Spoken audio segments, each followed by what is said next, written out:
एक नई वीडियो के साथ मैं फिर हाजिर हूं, आपका होस्ट और दोस्त विक्रांत जोशी आपका स्वागत करता हूं मेरे बेमास्टर में, जिसमें हम लेके आते हैं वर्ल्ड अफेयर्स और डिफेंस के दिन बाकी टॉप खबरें। तो चलिए जान लेते हैं। अभी सबसे पहली खबर की बात करेंगे तो पुंछ अटैक की तरफ से निकलकर सामने आ रही है वीडियो, सीसीटीवी वीडियो निकलकर सामने आया है जिसमें कि आतंकवादियों का चेहरा साफ साफ दिखाई दे रहा है और ये फोटोज भी जारी कर दी गई है।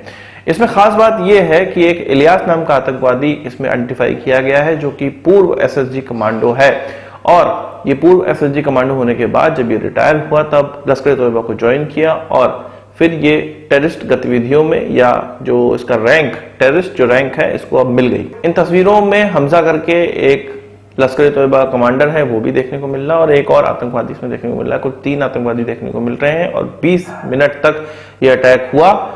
इस तरह की डिटेल इसमें निकलकर सामने आई है।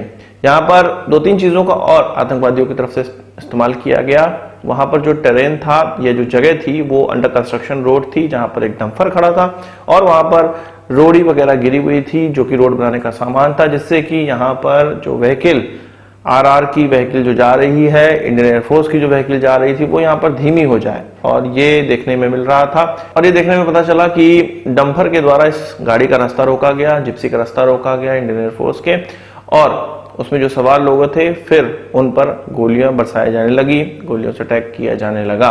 तो पहले जो कयास लगाए जा रहे थे कि ये बहुत ही ट्रेंड लोग थे, ट्रेंड आतंकवादी थे, तो एक्चुअल बात है ये ट्रेंड आतंकवादी थे। ये एसएसजी कमांडो पाकिस्तानी सेना में रह चुका है और उसके द्वारा फिर टेररिस्ट ऑर्गेनाइजेशन ज्वाइन करी गई, इसलिए इस तरह के अटैक जो अटैक करके तुरंत भागो वाला सिस्टम था इसको बहुत अच्छे से इनके द्वारा परफॉर्म किया गया। अच्छा, खुद तो पाकिस्तान की तरफ से भारत के अंदर टेररिस्ट अलग अलग गतिविधियों में इन्वॉल्व रहते हैं, पाकिस्तान की तरफ से भेजे जाते हैं, पर पाकिस्तान के राग कुछ अलग ही हैं और वो अपने आसपास की सारी कंट्रियों को टेररिस्ट कंट्री घोषित करता जा रहा है और अपना ही सबसे अच्छा बन रहा है।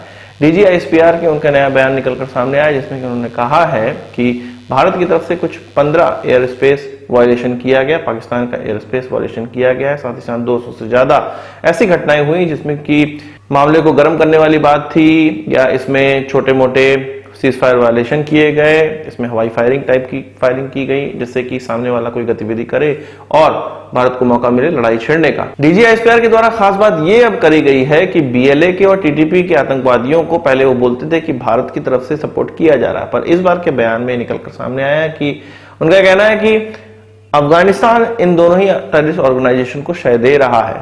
उन्होंने ये भी कहा कि जो चीनियों पर अभी हमला हुआ है बस धमाके के धमाके में जिसमें 5 चीनी मारे गए थे उसमें भी एक अफगानिस्तान के नागरिक का ही हाथ था और अफगानिस्तान ही इन टेररिस्टों को या उनके हिसाब से टेररिस्ट और बीएलए के तो फ्रीडम फाइटर्स है, इनको अफगानिस्तान से पाकिस्तान के अंदर भेजता है।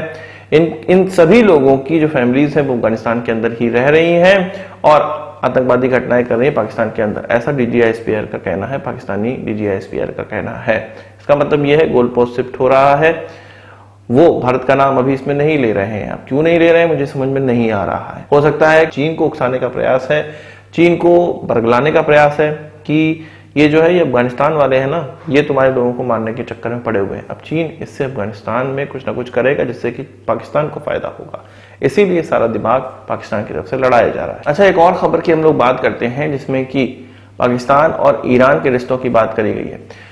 ये एक लीक रिपोर्ट निकल कर आई है जो कि पाकिस्तान की इंटेलिजेंस एजेंसी के द्वारा बनाई गई है और ये इंटरनल बनाई गई जो कि लीक हुई है। उसमें ये कहा गया है और सरकार से कहा गया है कि ईरान से 2 नंबर के रास्ते मतलब स्मगलिंग करके कुछ $1 बिलियन का जो तेल है जो कि पाकिस्तान की जो सालाना खपत है उसका 10 से 15% होता है, वो पाकिस्तान के अंदर स्मगल करके लाया जा रहा है, ईरान के बॉर्डर क्रॉस करके पाकिस्तान के अंदर लाया जा रहा है।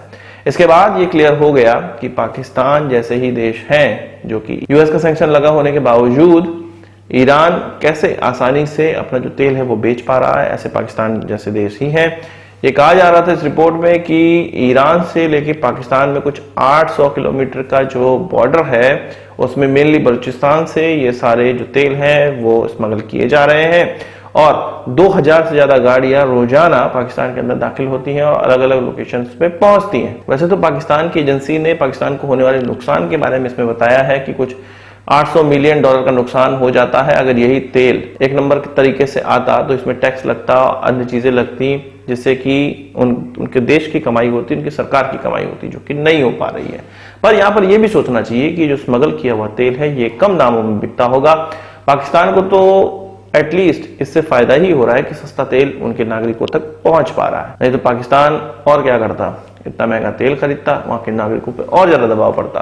कुल मिला के पाकिस्तान तो खुश ही होगा कि सस्ता तेल उनको मिल जा रहा, और ये केवल दिखावे की रिपोर्ट होगी। हो सकता है यूएस के डर के मारे रिपोर्ट बनाई गई। आपका कहना है कमेंट बॉक्स में जरूर बताइएगा। बात कर लेते हैं भारत में इस्तेमाल होने वाले एम्यूनिशन की। इंडियन आर्मी की तरफ से जो एम्यूनिशन खरीदे जाते हैं, भारत के अंदर जो प्रोड्यूस होता है, अब ये कहा जा रहा है कि जो भी अभी तक इंपोर्ट किए जा रहे थे, थोड़ा बहुत जो भी इंपोर्ट करते थे, अगले साल से उसको भी इंपोर्ट करना बंद कर दिया जाएगा। इसके पीछे कारण ये बताया जा रहा है कि 170 से लेकर 175 टाइप के जो एम्यूनिशन होते हैं, उसमें से 150 टाइप के एम्यूनिशन भारत के अंदर ही बनाए जा रहे हैं और उनको ही खरीदा जा रहा है। अभी करंट में भारत की जितनी रिक्वायरमेंट होती है उसका लगभग 10 से 15% ही विदेशों से आ रहा है, बाकी हम इंडियन एम्यूनिशन का इस्तेमाल ही कर रहे हैं। अगले साल से या 1 साल के बाद से वो भी बंद कर दिया जाएगा। ये भी कहा गया, ये भी रिपोर्ट में निकलकर सामने आया कि विश्व में जितने एम्यूनिशन बिकते हैं उनका केवल भारत 1% भी कंट्रीब्यूट नहीं कर पा रहा है अगर एक्सपोर्ट की बात करें। यानी कि विश्व में इस्तेमाल होने वाले जितने भी एम्यूनिशन हैं उनको अन्य देश बेचते हैं, इस्तेमाल करते हैं। भारत का उसमें जो एक्सपोर्ट है वो लगभग 1% से भी कम है। अब आप सोचिए कि कितना बड़ा स्कोप है। भारत अपनी रिक्वायरमेंट अब पूरी कर लेगा तो धीरे धीरे हमारा एक्सपोर्ट भी बढ़ने लगेगा। पर एक्सपोर्ट बढ़ने से कुछ लोगों के गुर्दों में दर्द होता है। कल मैंने एक वीडियो बनाई थी जो कि द वायर की थी, और उस वायर के आर्टिकल में कहा गया था कि भारत इजराइल को जो एम्यूनिशन एक्सपोर्ट कर रहा है वो गाजा में इस्तेमाल हो रहा है, या उसका कहने का तरीका ये था कि इजराइल गाजा में अटैक कर रहा है और उसी समय भारत की तरफ से एक्सपोर्ट किया जा रहा है हथियार, एम्यूनिशन इजराइल को। तो कोई बात नहीं, जिनके गुर्दों में दर्द होता हो होने दो, पर 2 साल के अंदर हम लोग देखेंगे कि ड्रास्टिक एक्सपोर्ट में इजाफा होगा और भारत ये बहुत अच्छा काम कर रहा है कि विदेशों से इंपोर्ट कोई अब खत्म करने के चक्कर में है। 1 साल के अंदर ये खत्म कर दिया जाएगा। केवल ऐसे ही एम्यूनिशन हो सकता है इंपोर्ट किए जाएं जो कि भारत के अंदर बनाने में, छोटी क्वांटिटी में बनाने में ज्यादा महंगे पड़ जा रहे हो, तो उन्हीं को केवल इंपोर्ट किया जाएगा, बाकी सब इंपोर्ट बंद होगा और भारत के प्रोडक्ट का ही इस्तेमाल किया जाएगा। एक बहुत बेहतरीन खबर इसको माना जा सकता है। तो आज की इस वीडियो के लिए बस इतना ही। आशा करता हूँ वीडियो पसंद आया होगा, आपको एक बड़ा पसंद जरूर देंगे। इस वीडियो संबंधी सवाल से चाहो कमेंट बॉक्स में जरूर लाइएगा, और यदि आपने हमारा चैनल सब्सक्राइब नहीं किया उसे भी कर लीजिए, क्योंकि हम इस प्रकार की वीडियो लाते रहते हैं। नमस्कार, थैंक यू, जय हिंद।